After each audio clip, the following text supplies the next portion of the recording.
오늘 우리가 함께 나눌 하나님 말씀 보겠습니다. 두 군데서 볼 텐데요. 먼저 누가복음 11장 1절 말씀 먼저 읽겠습니다. 신약성경 누가복음 11장 1절 말씀입니다. 페이지 수로 110쪽입니다. 그 전후로 보시면 됩니다. 누가복음 11장 1절 말씀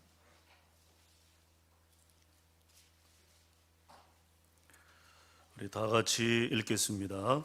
예수께서 한 곳에서 기도하시고 마치심에 제자 중 하나가 여짜오되 주여 요한이 자기 제자들에게 기도를 가르친 것과 같이 우리에게도 가르쳐 주옵소서. 아멘. 그 다음에 누가복음 22장 건너가시기 바랍니다. 22장 39절로 46절입니다.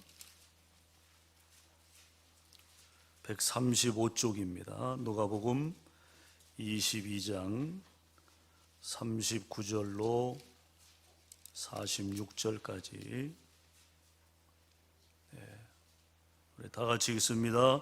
예수께서 나가사 습관을 따라 감람산에 가시매 제자들도 따라갔더니 그곳에 이르러 그들에게 이르시되 유혹에 빠지지 않게 기도하라 하시고 그들을 떠나 돌 던질 만큼 가서 무릎을 꿇고 기도하여 이르시되 아버지여 만일 아버지의 뜻이거든 이 잔을 내게서 옮기시옵소서.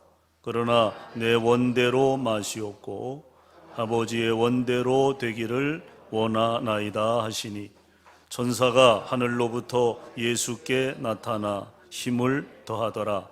예수께서 힘쓰고 애써 더욱 간절히 기도하시니 땀이 땅에 떨어지는 핏방울같이 되더라.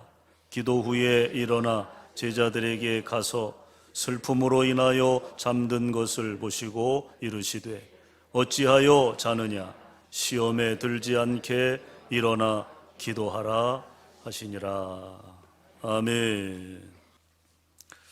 자, 우리 옆 사람과 이렇게 좀 인사 나누겠습니다. 날마다 주님과 함께하는 기쁨을 누리시기 바랍니다. 이렇게 좀 인사 나누세요.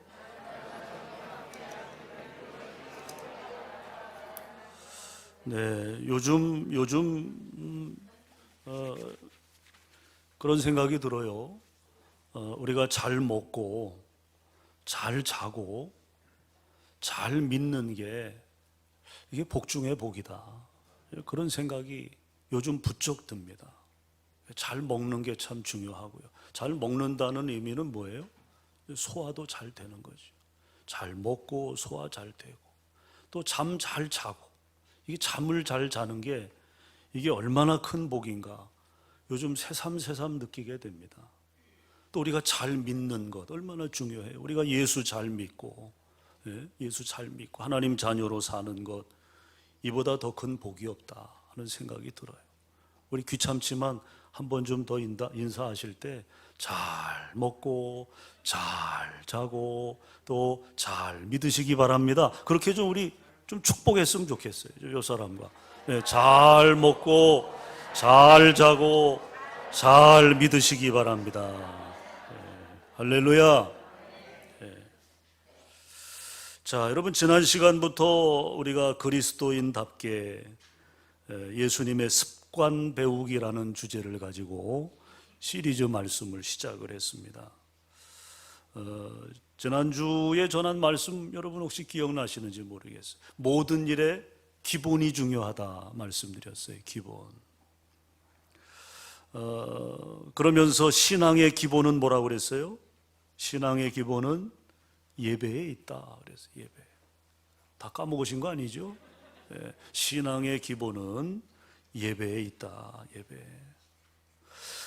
예배의 성공이 곧 믿음의 승리이고요.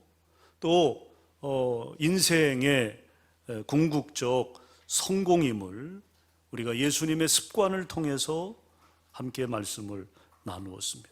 예배를 통해서 변화된 우리의 삶이 사실은 이 세상을 깜짝 놀라게 할 만한 능력이 되는 거죠. 예배를 통해서 우리가 변화되지 못한다면 우리의 삶도 역시나 어떤 영향력을 갖지 못하게 되는 것입니다. 그러니까 오늘 우리가 드리는 이 예배가 우리 신앙의 기본이 되는 것입니다. 뿐만 아니라 오늘 이제 우리가 또 함께 나누게 될 기도 이것이 우리의 신앙의 기본이 되는 거죠. 이 기본기에 대한 말씀을 우리가 잘 마음에 새겨서 2022년 이 새해를 우리가 시작하고 또 이 새해 벽두에 이 기본기를 잘 다져서 지금 베이징 올림픽이 이제 반환점을 돌았습니다마는 어쨌든 거기서 메달을 따는 선수들은 정말 피나는 그 기본기를 가지고 피나는 훈련과 노력을 통해서 메달을 따는 거죠. 0.00 몇 초에 의해서 메달 색깔이 달라지지 않습니까? 1초, 2초 이게 아니에요. 그러니 얼마나 여러분 그 기본기를 갖기 위해서 피나는 훈련과 노력을 할까요? 우리 신앙도 다르지 않습니다. 우리 신앙도 기본이 중요한 거예요. 이 기본이 흔들리게 되면요, 우리가 그 위에 어떤 것도 이룰 수 없게 되는 것입니다. 지금 기독교 서점에 가보면 생각을 뛰어넘는 기도라고 하는 그렇게 두껍지 않은 책이 있습니다. 이 책의 저자는 미국의 레이 프리차드 목사님입니다. 이 프리차드 목사님이 2003년 새해에 겪었던 자신의 이야기로 이 책을 시작합니다. 그는 새해 첫 주일을 지내고 그 이튿날 월요일 저녁 무렵에 자전거를 끌고 나와서 석양을 즐기며 라이딩을 하고 있었습니다. 그런데 그때 교차로를 지날 무렵에 불법 좌회전하던 차 한 대가 갑자기 이 프리차드 목사님을 향하여 돌진한 거예요. 그래서 그 차와 부딪히게 된 겁니다. 달리던 자전거를 들이받았으니까 그 충격이 적지 않았겠죠. 자전거와 몸은 분리돼서 몸은 본네 뒤로 떨어지고 자전거는 저마치 날아가 나뒹굴게 된 것입니다. 교통사고를 당한 겁니다. 하지만 천만다행스럽게도 참사는 면하게 된 거예요. 사거리니까 여기저기서 양방향에서 차들이 올 거 아닙니까? 만약에 반대편에서 차가 달려왔더라면 정말 큰일 나는 거죠. 대개 여러분 고속도로나 이런 데서 사고 나는 경우들을 보면 2차 사고가 많잖아요. 1차 교통사고가 났는데 대개 사람들이 사고가 나면 운전자들이 어떻게 밖으로 나온단 말이에요. 나와서 이제 얼마나 부셔졌나 살필 거 아닙니까? 그때 2차적으로 오는 차에 의해서 추돌이 돼서 목숨을 잃는 경우들이 비일비재합니다. 그래서 2차 사고가 더 위험하다고 하죠. 근데 이 목사님도 어쨌든 반대편에서 차가 달려왔더라면 정말 큰 위험을 당할 수 있었을 텐데 다행스럽게 반대편에서 차가 달려오지 않았던 거죠. 달려오는 차가 없었던 거죠. 그는 본넷 위에 널브러진 채 팔다리를 움직여 봤습니다. 의식은 있으니까 혹시 내가 팔다리에 감각이 있나 없나를 먼저 살핀 거죠. 움직여지는 거예요. 다리도 꿈쩍꿈쩍 움직여지고 손도 움직여지고 통증도 느끼지 않았어요. 다친 데도 없어 보였습니다. 기적이죠, 기적. 또 저만치 날아가 있는 자전거도 이렇게 힐끗 봤어요. 보니까 그냥 형태가 그냥 그대로 괜찮은 것 같아요. 그리고 상대방의 차가 망가졌나 고개를 들고 살폈더니 크게 뭐 그냥 기스는 났겠죠. 뭐 까지기는 했지만 크게 이상 없어 보였습니다. 뭐 본넷이 떨어졌다든지, 예? 아니면 뭐 범퍼가 떨어져 나갔다든지 뭐 그런 상황이 아니니까 크게 망가져 보이지도 않았습니다. 그리고 운전자를 보니까 운전자는 핸들을 잡고 고개를 숙이고 있는 거예요. 그러니까 사고를 냈으니까 두려운 마음에 운전석에 앉아서 겁에 질려 있는 거죠. 이 프리차드 목사님이 다가가서 윈도우를 창문을 두드려 창문을 열게 했습니다. 그리고 목사님이 그렇게 말을 건넸습니다. 우리 아무도 다친 데가 없군요. 하나님의 축복입니다. 새해 주님의 축복을 누리시기 바랍니다. 그렇게 인사하고 그 자리를 떠났다고 합니다. 뭐 우리는 이제 뭐 보험회사 전화도 하고 뭐 허리도 붙잡고 머리도 붙잡고 그렇게 쇼를 할 텐데, 이 목사님은 뭐 다친 데 없으니까 쿨하게 우리 갈 길 가자 해서 헤어지게 된 거죠. 그날 밤 집에 도착해서 있었던 일을 아내에게 이야기했고요. 아내는 교인들에게 그 이야기를 들려줬습니다. 그 후 이제 몇몇 교인들이 프리차드 목사를 찾아와서 하는 소리가, 목사님, 기도의 응답이네요. 기도의 응답이네요. 하더라는 거죠. 교인들이 기도의 응답이라고.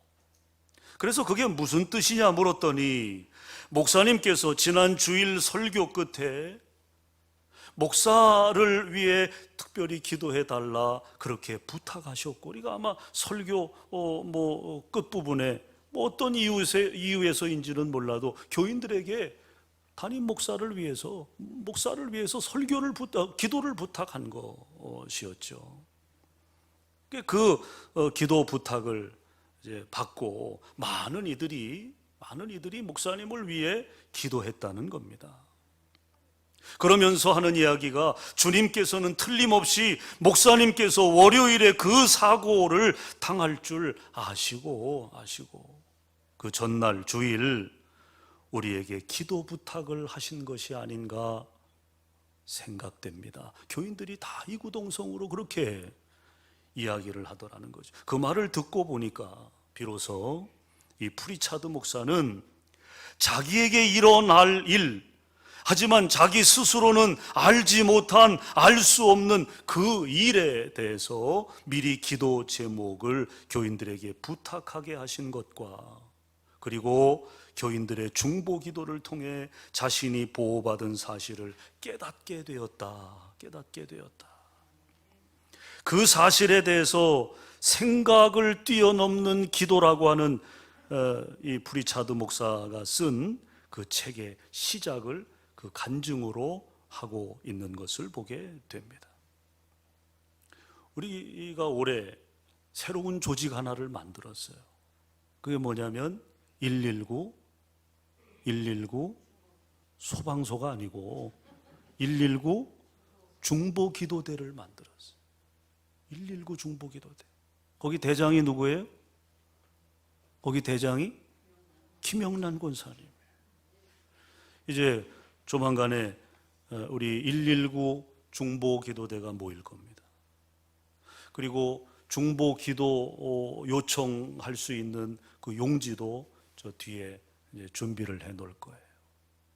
누구든지 여러분 기도를 필요로 하는 가정이나 개인이나 기도 제목이 있을 때 중보기도 요청을 하면 그 중보기도 요청에 따라서 중보기도대가 그 기도를 가지고, 그 기도문을 가지고 개인이든 가정이든 중보기도를 시작할 거예요.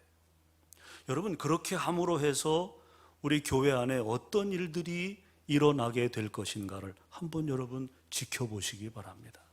우리가 중보기도를 한다고 하는 것, 그것이 얼마나 우리 안에 놀라운 힘이 되고 응답의 역사가 일어나고 또 하나님의 역사하심을 우리가 실제적으로 체험하게 되는가를 우리가 함께 경험하는 그런 기회가 되었으면 좋겠습니다. 중보기도는 능력이 있어요. 능력이. 여러분, 뭔가 여러분의 삶에서 좀 기도가 필요하다. 좀 이런 기도를 좀 담임 목사님에게 부탁하고 싶다. 그거 여러분 주저하지 마세요. 성령이 우리에게 그렇게 기도를 요청할 때가 있거든요. 성령이 내 마음속에 기도를 요청할 때가 있어요. 그러면 주저하지 말고 여러분 담임 목사에게 기도 부탁을 하는 겁니다. 저도 여러분들에게 기도 부탁을 하잖아요. 제 건강을 위해서도 기도 부탁을 하지 않습니까? 여러분들이 기도해 주는 대로 문제가 해결되고, 예? 또 어려움 없이 지나가게 되고, 그것은 우리 모두에게 은혜가 되는 일이죠. 그래서 중보기도는 우리 모두에게 필요한 하나님의 축복의 통로가 되는 것입니다. 사랑하는 성도 여러분, 우리가 그리스도인으로서 기도하고 살아야 할 이유는 도대체 뭘까요?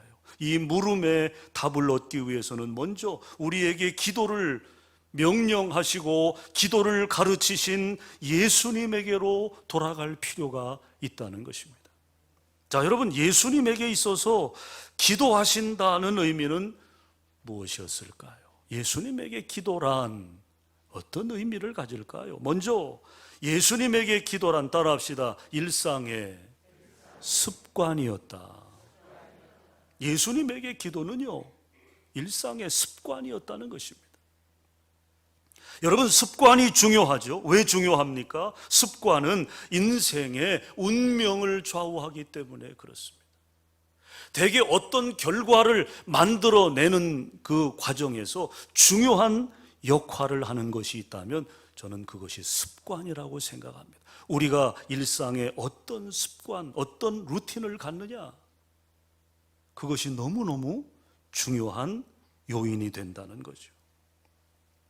우리가 자주 인용하는 서양 격언에 보면 이런 말이 있지 않습니까? 생각은 행동을 낳고 행동은 습관이 되며 습관은 운명을 결정짓는다. 이게 서양 격언이에요. 운명을 결정짓는 일, 이것은 여러분 타고나는 게 아니에요. 우리가 어떤 습관을 갖느냐, 그것이 우리의 운명을 만지게 되는 것입니다. 운명을 결정짓게 되는 거예요. 여러분, 만일 우리가 우리의 자녀들에게 좋은 습관을 길러준다면 자녀 교육의 90%는 이미 성공했다고 해도 과언은 아닐 것입니다. 예를 들어 일찍 일어나는 습관, 규칙적으로 독서하는 습관, 예습하고 복습하는 습관, 또 운동하는 습관, 타인의 말을 잘 경청하는 습관, 봉사하는 습관, 또 교회에 가는 습관, 또 성경 읽는 습관, 기도하는 습관을 길러주었다면 뭘 더 기대하겠습니까? 더 기대하지 마세요. 더 기대하지 마세요. 자녀 교육 끝난 거 아닙니까? 이런 습관을 가진 사람들은 실패할 일이 없다는 거예요. 이런 습관을 가진 사람들을 하나님이 축복해 주시지 않을 리가 없는 것입니다. 그래서 습관은 운명을 결정하는 것입니다. 그런데 예수님의 습관 중에 가장 두드러진 것이 바로 기도하는 습관이었다는 거예요. 기도하는 습관. 오늘 본문 누가복음 22장은요, 예수님이 십자가를 지시기 전날 밤 감람산 겟세마네 정원에 기도하러 가시는 모습을 보여주고 있는 장면입니다. 그런데 주목할 것은 예수님께서 내일 십자가 지게 되는 그 사건 때문에 그곳에 가신 것이 아니라는 겁니다. 십자가 지는 사건, 얼마나 예수님에게는 큰 사건입니까? 그 사건 때문에 기도하러 올라가신 것이 아니다, 그 말이에요. 그것 때문에 가신 것이 아니다. 자, 여러분, 오늘 본문 누가복음 22장 39절 한번 다시 보겠습니다. 39절, 누가복음 22장 39절, 다 같이 시작. 예수께서 나가사 습관을 따라 감람산에 가심에 제자들도 따라갔더니. 자, 여기 보면요, 예수님께서 뭘 따라가셨다? 습관을 따라가셨다는 거예요. 습관을 따라가셨다. 예수님이 감람산을 찾아 기도하신 것은 그의 일상의 습관이었다 하는 설명입니다. 특별한 일이 있어서 기도하러 가신 게 아니에요. 기도하지 않다가 특별한 일을 만나 기도했다는 것이 아닙니다. 일상의 습관이었다. 아침에 일어나면 우리가 물 한 잔 먹듯이 기도는 예수님에게 일상의 습관이었다. 거룩한 습관이자 그분의 삶의 거룩한 리듬이었습니다. 리듬. 없어서는 안 될 실존의 방식이었다는 겁니다. 그래서 우리가 기도를 표현할 때 호흡이라고 표현하잖아요. 호흡에 비유하는 이유가 바로 그것이죠. 여러분, 우리는 호흡을 습관적으로 하고 삽니다. 내가 지금 이 타임에서 호흡할 거야. 요 타임에는 내가 호흡을 좀 쉬고 건너뛸 거야. 그거 계산하고 호흡하는 사람 있어요? 우리가 지금 호흡하는 것은 그냥 습관적으로 하는 거예요. 습관적으로. 그러나 호흡을 멈추면 어떻게 됩니까? 죽습니다. 그러므로 호흡은 생명인 것입니다. 따라합시다. 호흡은 생명이다. 성경은요, 기도가 바로 그런 생명의 호흡이라고 우리에게 가르쳐 줍니다. 기도가 바로 생명의 호흡이다. 그러니까 기도하지 않으면 내 호흡이 멈춘 거예요. 멈춘 거예요. 영이 죽는 거예요. 쉬지 말고 기도하라 하는 말씀이 그래서 기록된 거 아니겠습니까? 쉬지 말고 기도해라. 쉬지 말고 호흡해라. 영적인 생명을 유지해라. 그 말이에요. 영적인 생명을 유지해. 여기 숨 쉬지 말라 그러면 아마 여러분 난리 버거지를 필 겁니다. 예? 근데 기도하라고 해도 한 귀로 듣고 한 귀로 흘리고 같은 호흡인데 왜 여러분 내 생명을 유지하기 위한 호흡에는 우리가 민감하면서 왜 영적 생명을 좌우지하는 이 기도에 대해서는 우리가 소홀히 여기느냐라고 하는 거죠. 그러므로 여러분, 기도는 옵션의 문제가 아닙니다. 선택의 문제가 아니다 그 말이에요. 사느냐 죽느냐라는 것입니다. 여러분, 그러므로 우리가 살고자 한다면 기도해야 하는 거예요. 예? 살고자 한다면 기도해야 하는 것이다. 기도를 거룩한 습관으로 만들어야 한다는 거예요. 그 다음에 두 번째로 예수님에게 있어서 기도는 뭐냐? 위기의 극복이었습니다. 따라합시다. 위기의 극복이었다. 자, 여러분, 우리는 인생 여정에서 크고 작은 위기를 경험하게 되죠. 그러면서 인생의 희노애락의 퍼즐을 완성해 가는 겁니다. 우리가 어떻게 좋은 일만 경험합니까? 어떻게 늘 행복한 삶만 욕심할 수 있겠습니까? 계속해서 여러분, 햇빛이 1년 365일 햇빛이 계속 내리쬐는다 생각해 보세요. 이 세상은 다 사막화되고 말 거예요. 모든 생명체가 다 죽게 됩니다. 흐린 날도 있어야죠. 어두운 밤도 있어야죠. 날씨가 늘 온화하기만 하면 되겠습니까? 추운 겨울을 통해서 해충들이 다 죽고, 또 봄이 되면 이제 새로운 생명의 기운을 통해서 새싹이 돋아나고, 인생의 희노애락, 그러니까 인생의 위기를 우리가 불평할 필요 없는 거예요. 그 위기를 통해서 우리는 인생의 새로운 맛을 경험하게 되기 때문입니다. 어느 누가 순탄한 인생을 살아간단 말입니까? 겉보기에는 저 집 부러워, 저 집은 아무 문제 없는 것 같아, 애들도 속 안 새기고 저 집은 너무 부러워. 천만의 말씀이에요. 그 집 들어가 그 가정 안에 커튼을 이렇게 제쳐보면요, 그 가정 안에 말 못할 어려움과 고통과 고난이 그 가정 안에 있다는 거예요. 그러니까 우리가 겉모습만 보고 판단하면 안 돼요.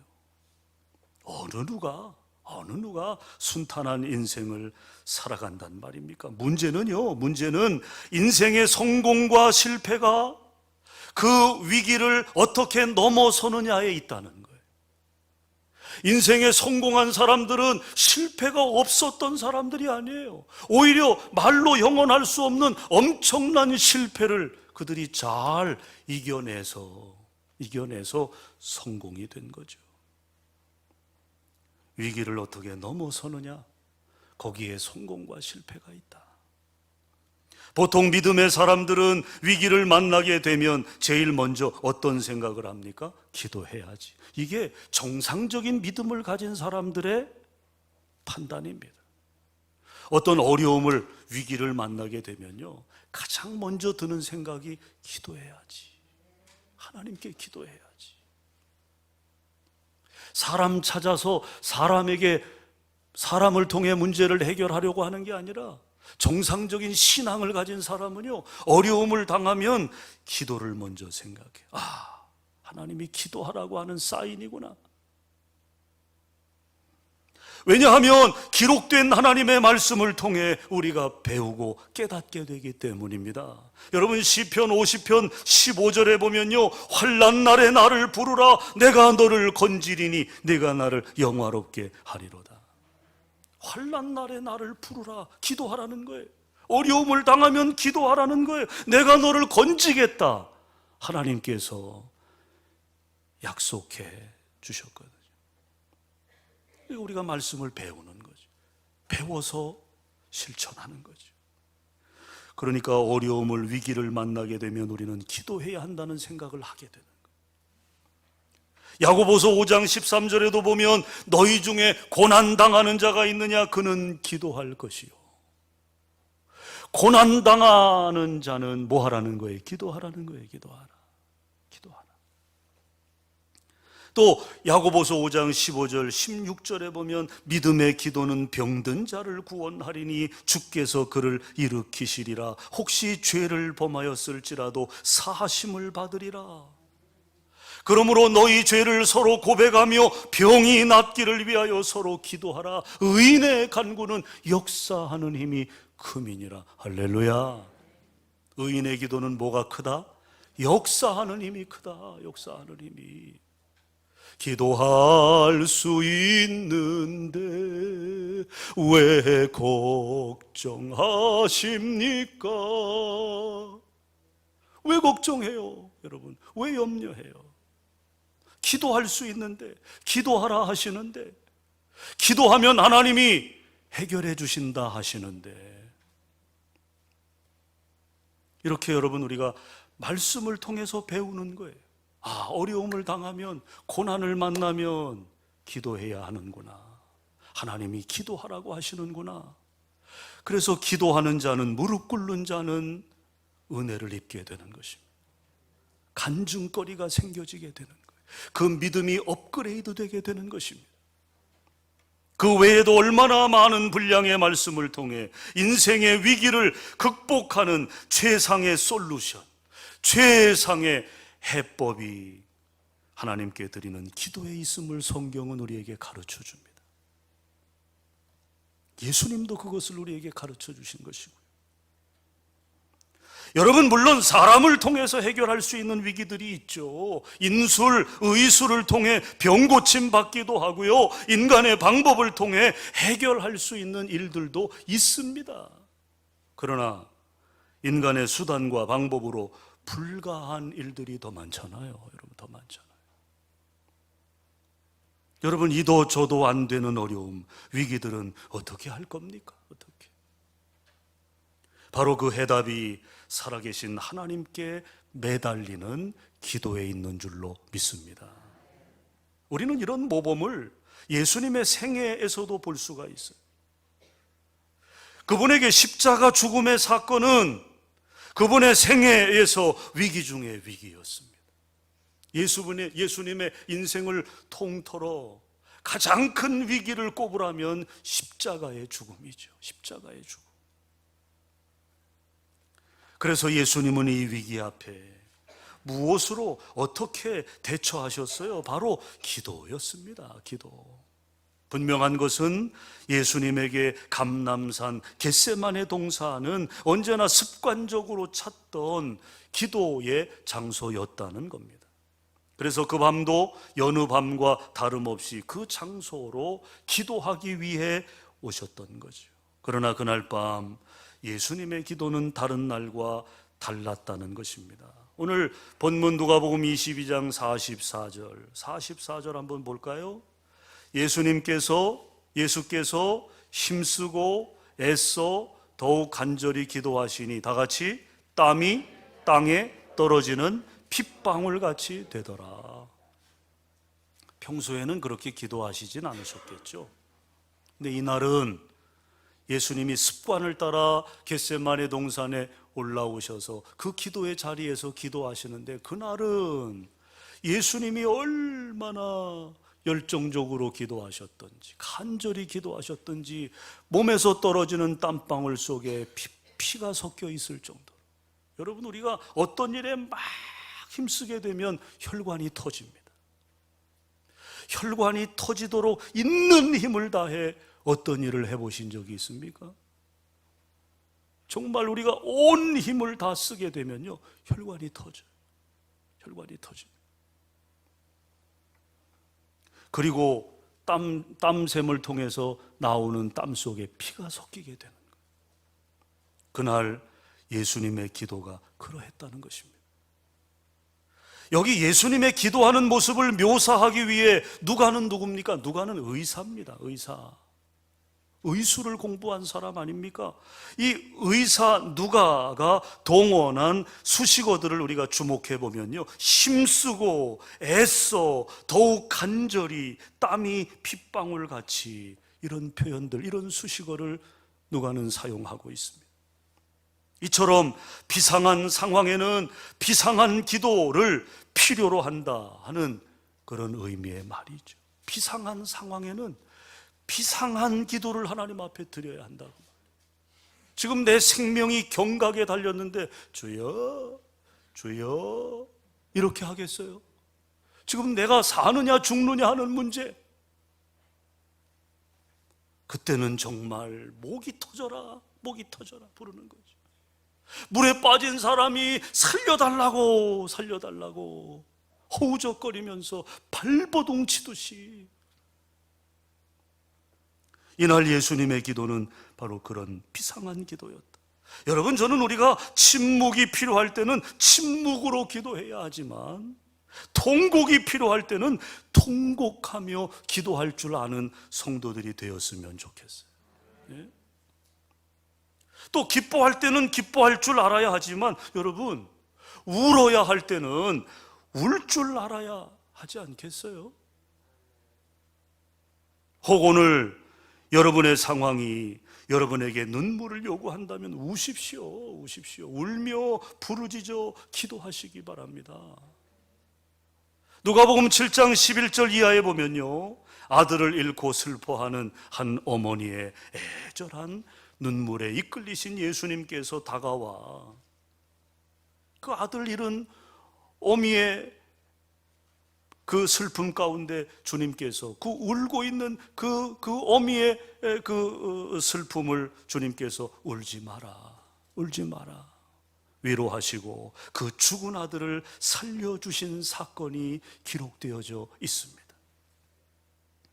이처럼 하나님은 때로 우리의 솔직한 눈물을 보고 싶어 하신다는 거예요. 눈물의 기도. 여러분, 기도할 때 얼마나 눈물을 흘리며 기도해 보셨습니까? 눈물의 기도가 여러분의 기도 가운데 경험되고 있습니까? 그 옛날 이스라엘 백성들은 가나안을 정복하면서 하나님으로부터 하달된 완전진멸의 명을 어기고 자신들의 필요에 의해 남겨진 원주민들로 인해 영적으로 타락되고 말았어요.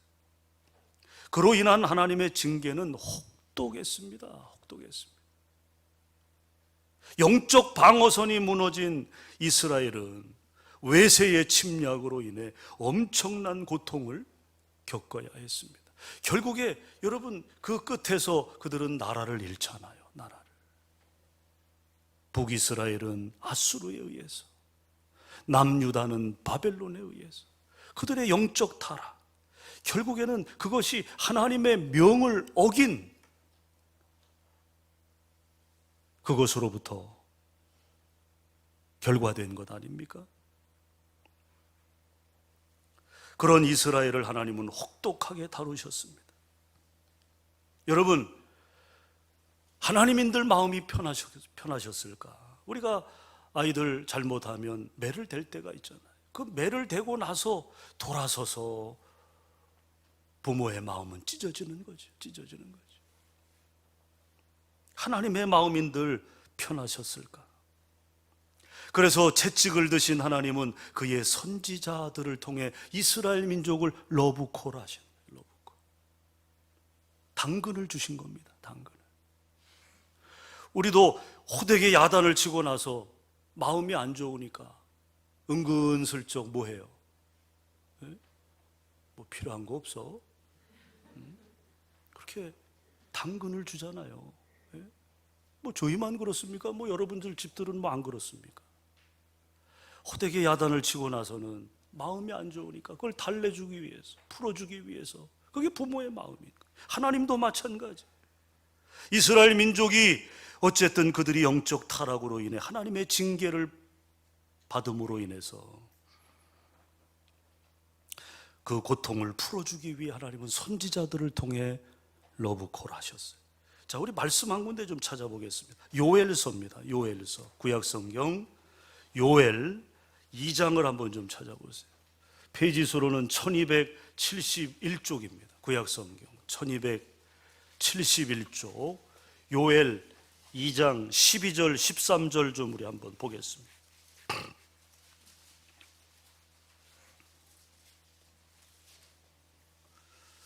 요엘 2장 12절 13절 페이지 수로 찾으시면 빠릅니다. 1271쪽입니다. 그 전으로 보시면 됩니다. 요엘서 2장 12절 13절 우리 다 같이 한번 읽겠습니다. 시작.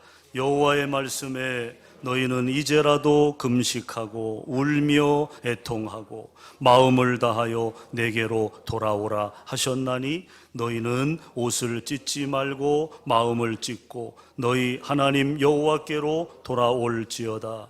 그는 은혜로우시며 자비로우시며 노하기를 더디하시며 인애가 크시사 뜻을 돌이켜 재앙을 내리지 아니하시나니. 자, 하나님이 요엘 선지자를 통해서 지금 고통 가운데 처해 있는, 슬픔 가운데 처해 있는, 징계로 인하여 어려움 중에 있는 이스라엘 민족을 향하여 이렇게 말씀하게 하셨다라는 것입니다. 울며 애통하고 마음을 다하여 내게로 돌아오라. 내게로 돌아오라. 내게로 돌아오라. 마음을 찢고 너희 하나님 여호와께로 돌아오라. 그는 은혜로우시며 자비로우시며 노하기를 더디하시며 인애가 크시사 뜻을 돌이켜 뭘 내리지 않는다? 재앙을 내리지 아니하신다. 자, 17절 건너가서 또 한번 보겠습니다. 17절 다 같이. 이것은 영적 지도자들을 향한 말씀인데 우리 다 같이 읽습니다. 시작. 여호와를 섬기는 제사장들은 낭실과 제단 사이에서 울며 이르기를 여호와여 주의 백성을 불쌍히 여기소서.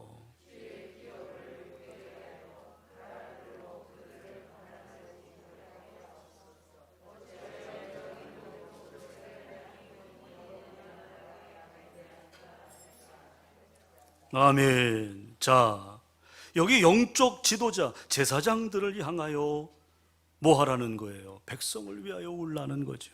울며 기도하라는 거예요. 기도하라. 낭실과 제단 사이, 여기 이 낭실이라고 하는 것은 현관이라는 뜻을 가지고 있는 울람, 히브리어로 울람이라고 하는 뜻의 말인데, 이 낭실은 일명 제사장의 뜰이라고 불리웠던, 즉 번제단과 성막 그 입구 사이에 성소와 번제단 그 사이에 거기를 이제 주로 제사장의 뜰이라고 불렀는데, 거기가 제사장들의 기도 처소로 이용되었던 것을 봅니다. 거기에서 울며 백성들을 위하여 기도하라, 하나님 앞에 기도하라는 거죠. 자, 그러면 어떤 결과가 오느냐? 어떤 결과가 오느냐? 백성들이 기도하고 영적 지도자들이 하나님 앞에 울며 기도하면 어떤 결과가 오느냐? 그게 18절입니다. 18절. 우리 18절 다 같이 한번 읽겠습니다. 시작.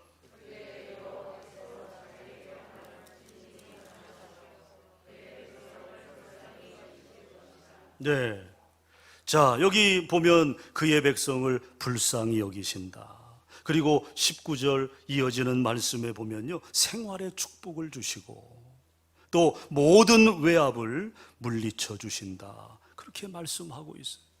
그러니까 우리가 하나님 앞에 눈물을 흘리며 기도하게 되면 이런 하나님의 은혜를 우리가 덧입게 되는 것입니다. 우리를 불쌍히 여겨주신다는 거예요. 생활의 축복을 주신다는 거죠.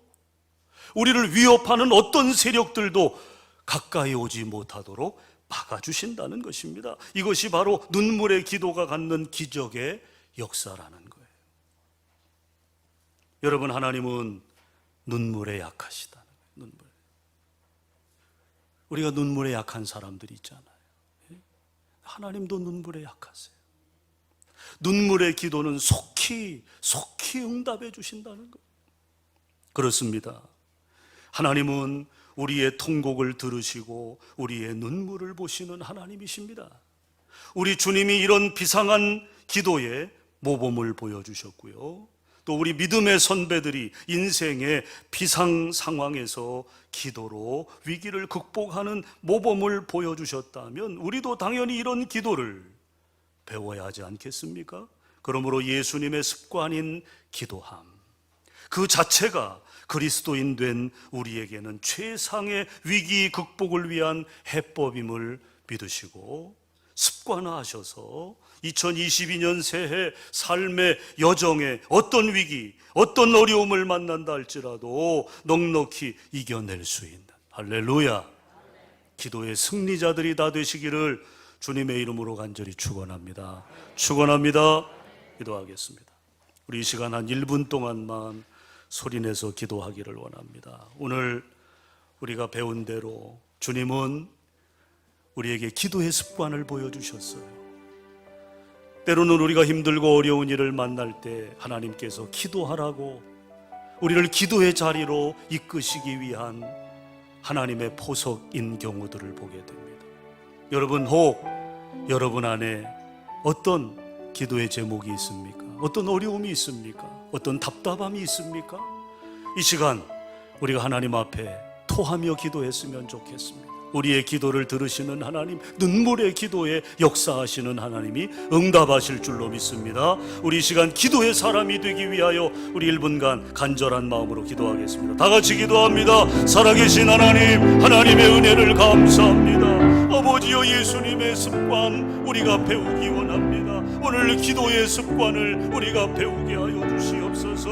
기도가 우리의 인생에 아버지여 어떤 어려움도, 어떤 고난도, 어떤 난관도 이겨낼 수 있는 해법이 되게 하시옵소서. 하나님, 기도할 수 있는데 염려하지 말게 하시고, 기도할 수 있는데 아버지 하나님 걱정하지 말게 하시고, 기도함을 통해서 하나님의 위대한 역사를 아버지여 경험하기 원합니다. 기도를 통해서 문제를 해결해 나갈 수 있도록 하나님이여 기도의 사람이 되게 하시옵소서. 때를 얻든지 못 얻든지 우리가 주 앞에 무릎 꿇고 기도할 때 하나님께서 우리의 간구에 응답하여 주시고 우리의 모든 삶의 어려움들을 벗겨내시며 고난이 변하여 기쁨이 되게 하시는 하나님의 놀라운 능력을 아버지여 우리가 체험할 줄로 믿습니다. 무엇보다 이 코로나 위기 시대에 하나님께서 우리의 삶을 안전히 지켜주시고, 아버지여, 인류 사회가 이 어려움을 기도를 통해서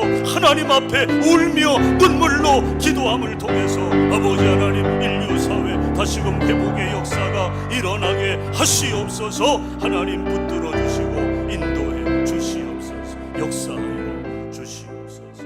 살아계신 하나님, 우리의 기도에 응답하시는 하나님, 우리가 2022년 살아가는 삶의 여정에 어떤 어려움을 만난다 할지라도 기도하는 사람들로 두려워하지 말게 하시고, 하나님 앞에 무릎 꿇음을 통하여 모든 어려움과 문제들을 헤쳐나갈 수 있는 기도의 승리자들이 다 되게 하여 주시옵소서. 예수님 이름으로 간절히 기도하옵나이다. 아멘.